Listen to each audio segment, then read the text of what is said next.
사도행전을 통해서 우리가 13장부터 바울 그리고 바나바의 전도의 여정을 살펴보고 있습니다. 이제 1차 전도 여행의 마지막 부분을 우리가 보고 있기 때문에 다시 한번 그 여정을 돌아보려고 합니다. 13장 1절을 보면 수리아에 있는 안디옥 교회, 그리스도인이라고 하는 호칭을 받은 안디옥 교회에서 바울과 바나바를 성령의 명하심에 따라서 선교사로 파송을 하지요. 바울과 바나바가 실루기아에 와서 배를 타고 구브로, 지금의 키프로스, 사이프러스 섬으로 옵니다. 살라미에 상륙을 해서 섬의 수도, 주도인 바보까지 가면서 우리가 기억할 겁니다. 유대인 무당 엘루마의 공격, 그것을 성령의 권능으로 물리치고 구브로 섬의 총독인 서기오 바울이 예수 그리스도를 믿게 되는 일이 일어나지요.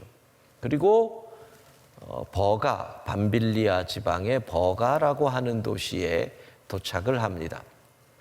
여기서 한 가지 우리에게 질문이 생기는 것은 버가라고 하는 지역을 지금 봐도 이런 이 원형 경기장에 흔적이, 유적이 남아 있습니다. 아주 큰 고대 로마의 유적지가 버가에서 발굴되고 있습니다. 이 좌우에 10줄을 두고 이런 도로가, 로마식 도로가 있는 아주 큰 로마의 유적지가 버가에서 발견이 된다는 것은 2000년 전 바울이 갔을 때 그 지역이 무척 큰 도시였다는 뜻입니다. 그런데 사도행전 13장을 보면 바울은 그 버가에서 복음을 전했다, 어떤 전도를 했다, 전혀 그런 게 나오지 않고 거기에서 점 찍고 바로 저 위에 비시디아 안디옥 지방으로 약 145km, 한 100마일 정도니까 때에 따라서 160km도 될 수는 있을 겁니다. 비시디아 안디옥으로 마치 급하게 가는 것 같이 나옵니다. 왜 그랬을까? 더군다나 저기에 지도에 나오는 것처럼 비시디아 안디옥에 가는 길에 타우루스 산맥이라고 하는 아주 높은 산맥이, 천고지가 넘어가는 산맥이 있습니다. 제법 로마의 가도를 가지만 강도도 나타났던 그런 지역인데 왜 바울은 갑자기 그쪽으로 방향을, 원래 계획을 했는지는 모르겠지만 바꾸었을까 하는 질문이 듭니다. 바울이 방향을 바꾸어서 간 비시디아 안디옥, 그리고 14장으로 가면 이고니온, 루스드라, 이쪽 지역을 우리는 갈라디아 지역이라고 얘기를 합니다. 바울 서신에 보면 에베소서, 이건 도시 이름입니다. 빌립보서, 그럼 빌립보라는 도시입니다. 예를 들어 광주에 사는 그리스도인들이여, 광주 서신. 그런데 만약에 전라도 서신 그러면 전라도 내에 광주, 전주, 나주 이런 모든 지역의 교회들이 포함되는 것처럼 갈라디아서를 보면 갈라디아 지역에 있는 여러 교회들에게 보내는 겁니다. 그러니까 갈라디아는 예를 들면 경상도, 이런 큰 지역이 명칭이 되는 겁니다. 왜 바울은 갑자기 버가에서 점만 찍고 비시디아 안디옥, 갈라디아 쪽으로 갔을까? 그래서 학자들은 그 이유를 갈라디아에 보내는 편지인 갈라디아서에서 찾습니다. 갈라디아서 4장 13절 함께 읽어봅니다. 내가 처음에 육체의 약함으로 말미암아 너희에게 복음을 전한 것을 너희가 아는 바라. 내가 처음 이 지역에 와서 복음을 전하게 된 이유가 육체의 약함 때문이다. 우리는 이 본문을 근거로 많은 학자들은 이야기를 합니다. 뭐가 있다. 버가에서 복음을 전하지 못하고 저 고산지대 갈라디아, 비시디아, 안디옥 쪽으로 간 이유가 있구나. 바울이 병에 걸렸다. 그러면 무슨 병이기에 그리로 갔을까? 이 버가라고 하는 지역이 해안에 가깝고 습도와 아주 더위가 있던 지역입니다. 그래서 버가에서 학자들은 바울이 풍토병에 걸렸다. 그러니까 그런 지역에서 걸릴 수 있는 풍토병이라면 아마도 말라리아가 아니었을까. 그러니까 말라리아와 같은 병이 걸리면 그 옛날에는 고산지대 선선한 곳으로 가서 시간을 보내면서 치유를 기다렸거든요. 그러니까 높은 타우루스 산맥을 지나서 고산지대 저쪽으로 갔다. 20세기 초반에 조선 땅에 온 많은 선교사들이 자신들이 사는 지역보다 훨씬 열악한 위생과 환경이 안 좋은 이 땅에 와서 풍토병에 걸립니다. 많은 분들이, 특별히 선교사의 자녀들, 어린 자녀들이 많이 이 세상을 떠납니다. 그런 상황에서 20세기 초에 선교사들이 7, 8월 무더운 여름 콜레라, 장질부사와 같은 이 풍토병이 오는 바로 그 시기에 어디로 피신을 갔느냐 하면 지리산으로. 그래서 지리산 노고단에다 선교사들이 자기들이 한여름을 보낼 수 있는 숙소를 마련해서 우리나라에서도 그곳에서 여름을 보내고 그 노고단 그곳에 선교사들의 과거 숙소가 있었습니다. 바로 비슷하게 생각할 수 있겠죠. 그래서 바울이 비시디아 안디옥으로 가지요. 여기서 어떤 위대한 전기가 있었다. 고난 속에서 이방인들을 향하여 복음을 전하겠다. 터닝 포인트. 그래서 우리에게까지 복음이 오게 되는 거죠.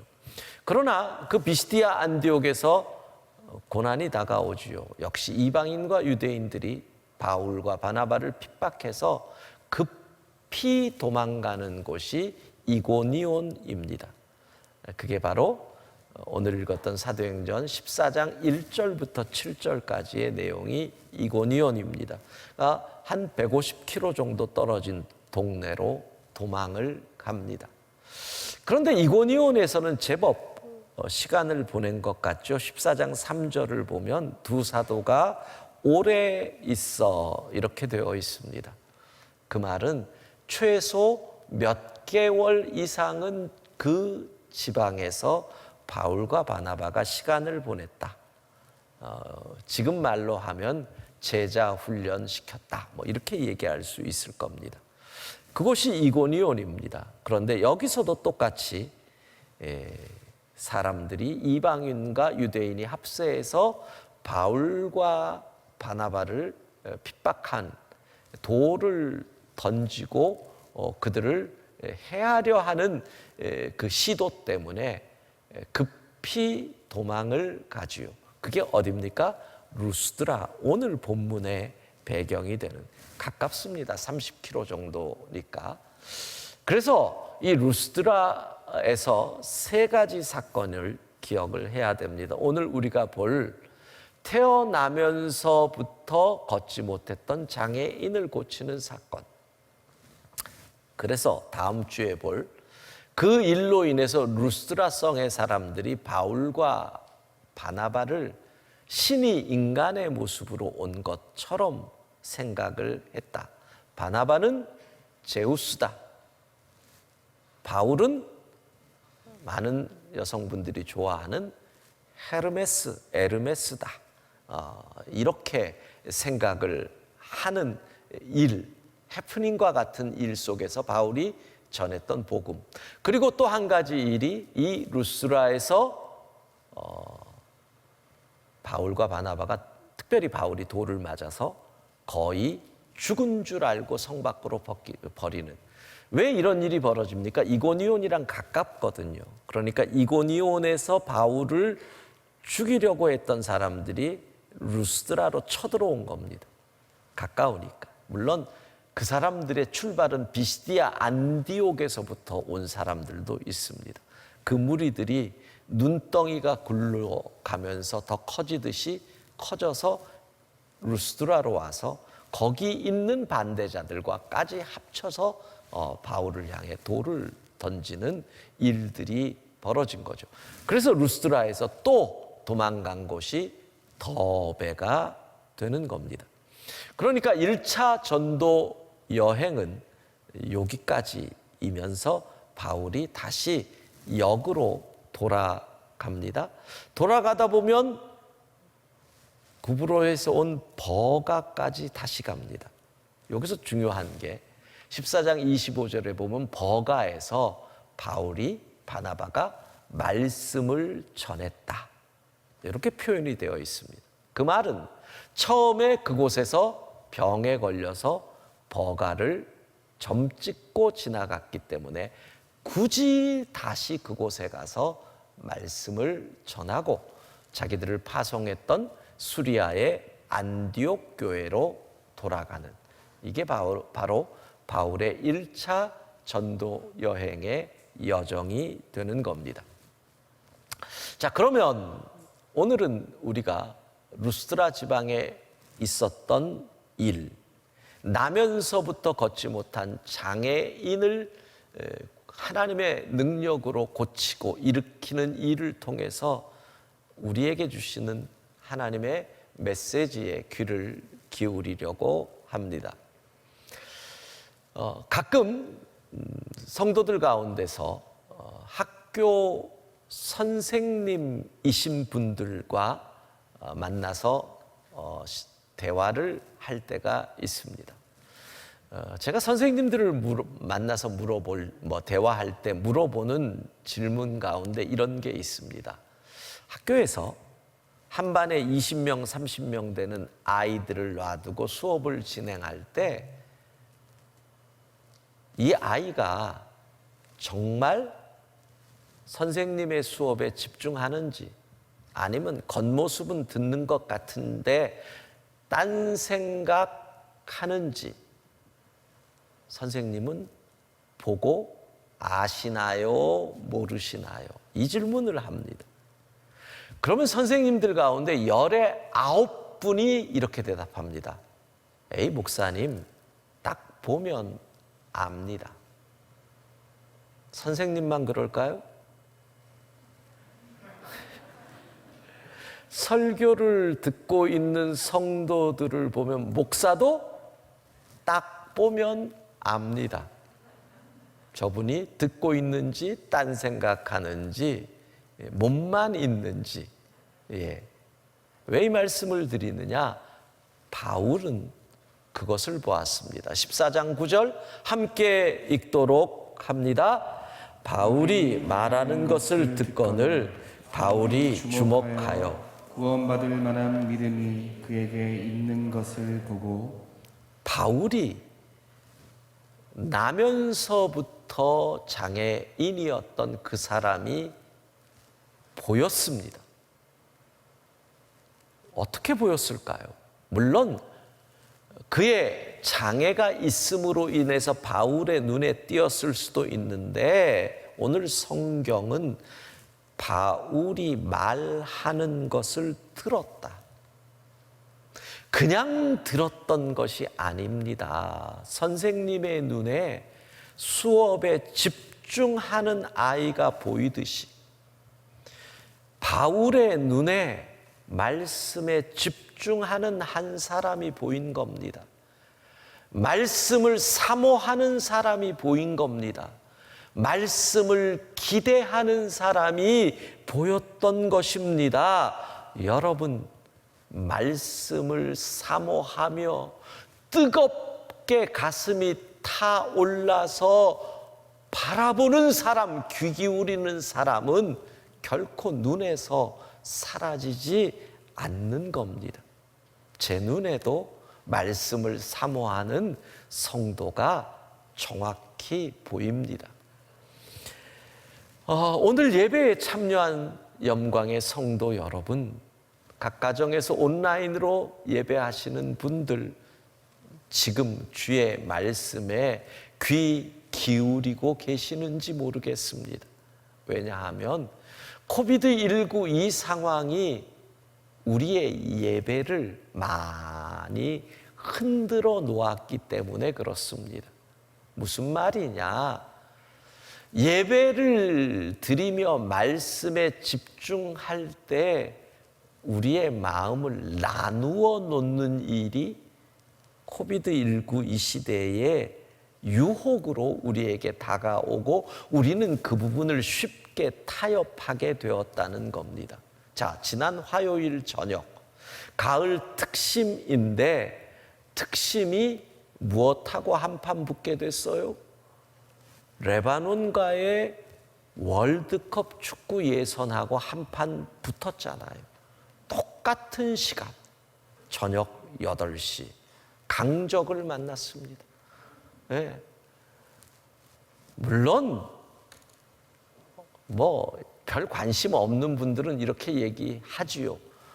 그냥 결과만 알면 되는 거 아니에요? 그러나 축구를 아주 좋아하는 분들은 그 순간 어떤 분은 아마도 한 손에는 특심 스마트폰, 한 손에는 레바논과의 축구 스마트폰, 양다리를 걸치고 그 시간을 보낸 분도 있었을 겁니다. 왜 그게 가능하지요? 우리가 온라인으로 각각의 자리에서 예배를 드리거든요. 그러니까 지금 이 시대가 우리의 신앙을 아주 묘하게 이중적인 모습으로 만들어 간다는 거예요. 예를 들면 회의가 온라인으로 참 많아졌습니다. 심지어는 제가 하는 독서 모임도 온라인으로 하는 독서 모임도 있고요. 무슨 이사회 이런 거 온라인으로 참 많이 합니다. 가끔 온라인 줌으로 회의할 때 제 모습을 보면 위에는 수술 입고 밑에는 때로는 반바지, 때로는 청바지. 왜요?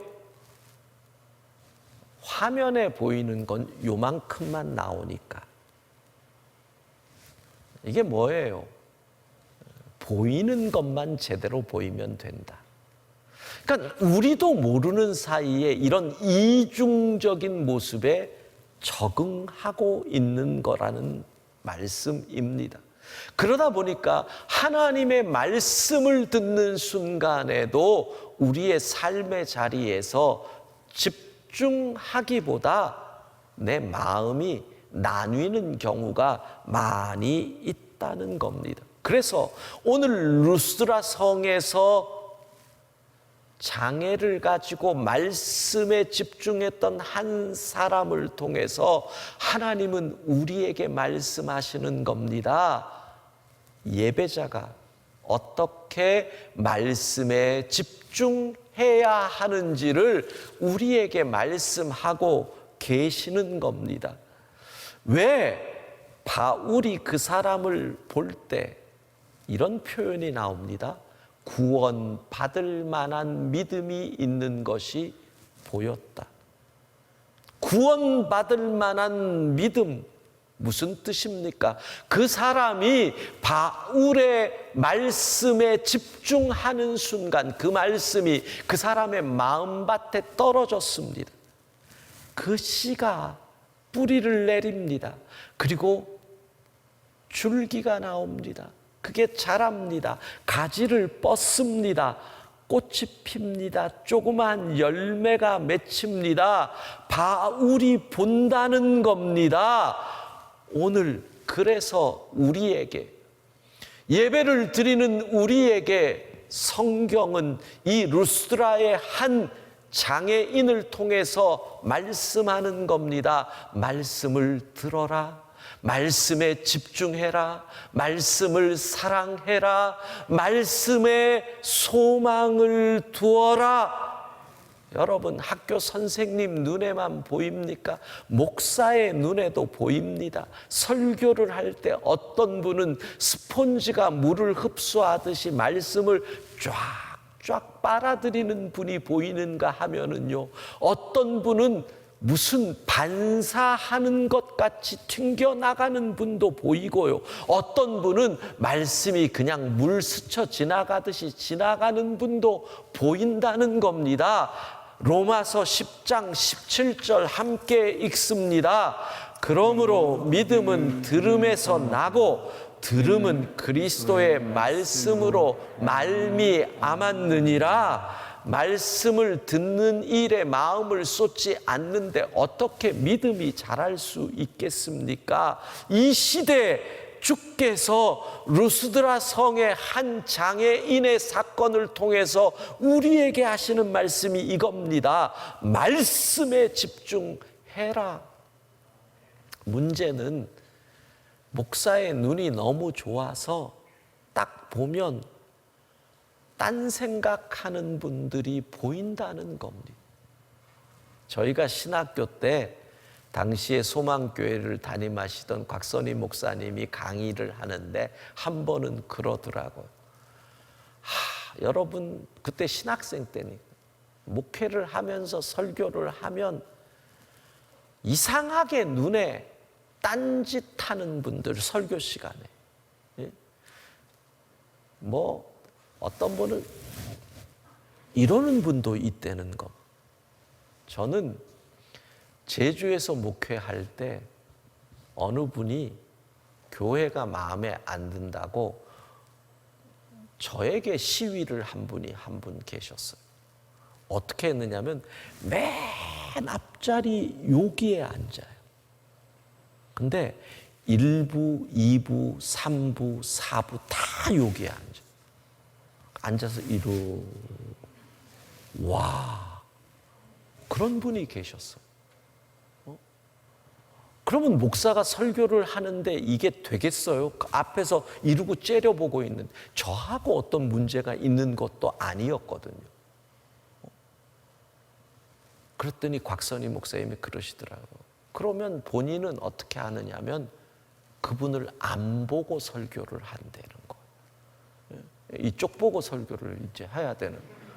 여러분, 제가 어느 날 설교를 하는데 굳이 이쪽을 본다 그러면 이쪽에 뭔가 문제가 있는 거예요, 지금. 그렇게 생각을 하시면 돼요. 근데 그 얘기를 듣는 순간 제 속으로 이런 생각을 했어요. 아니, 곽 목사님은 워낙 말씀이 좋으니까 이쪽 한 분 정도 뭐 이렇겠지만 내가 설교할 땐 여기는 졸고 저기서는 인상 쓰고 저기서는 눈 감고 있으면 나는 도대체 어딜 보고 설교를 해야 되나, 이런 생각이 들더라고요. 여러분, 그게 보인단 말이, 그게 보인다는 거예요. 다음 주에 추석 명절이잖아요.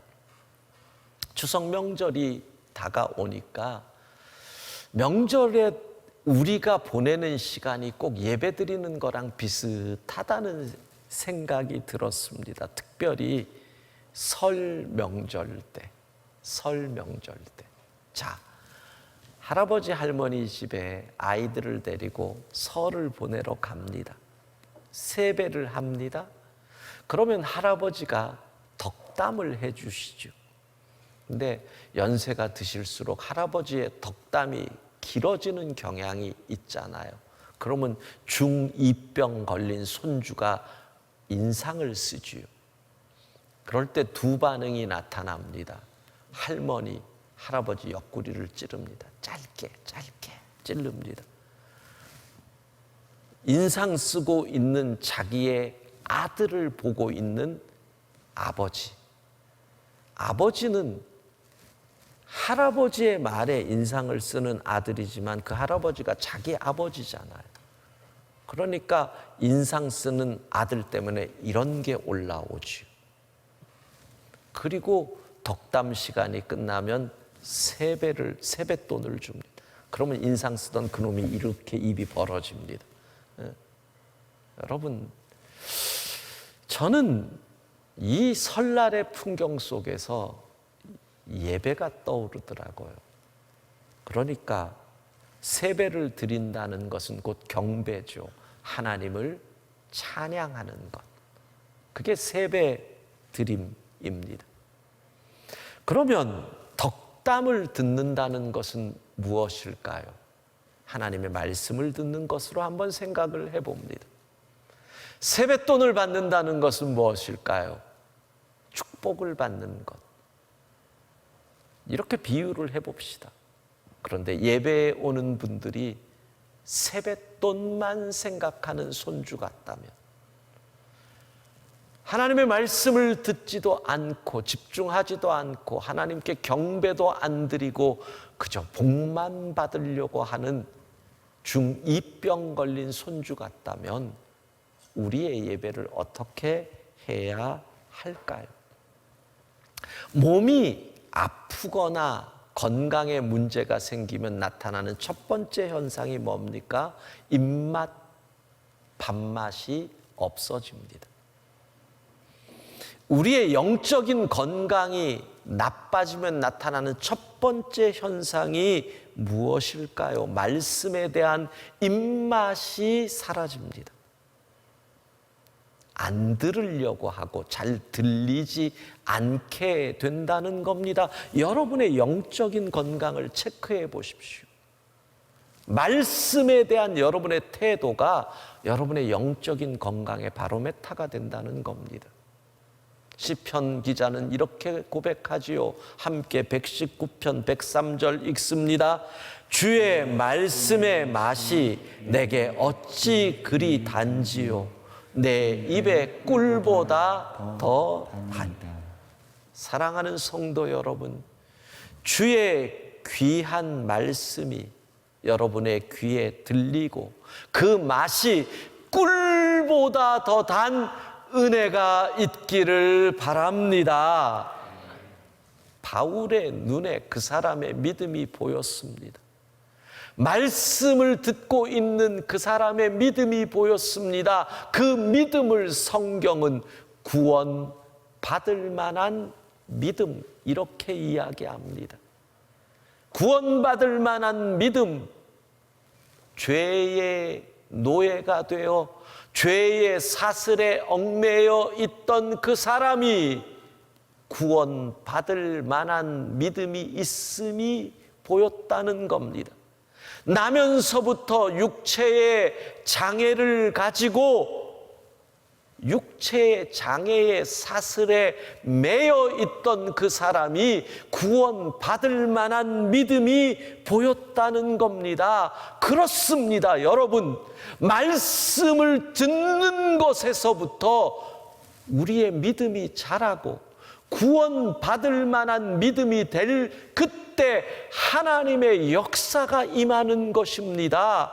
사랑하는 성도 여러분, 그 하나님이 어떤 분이신데 우리의 믿음이 작기 때문에 정말 별것 아닌 인간의 이성으로 하나님의 능력을 제한하고 있는 것 아닙니까? 우리의 믿음이 구원받을 만한 믿음이 되면 그 놀라운 하나님을 체험하게 될 텐데, 우리 하나님이 어떤 분이십니까?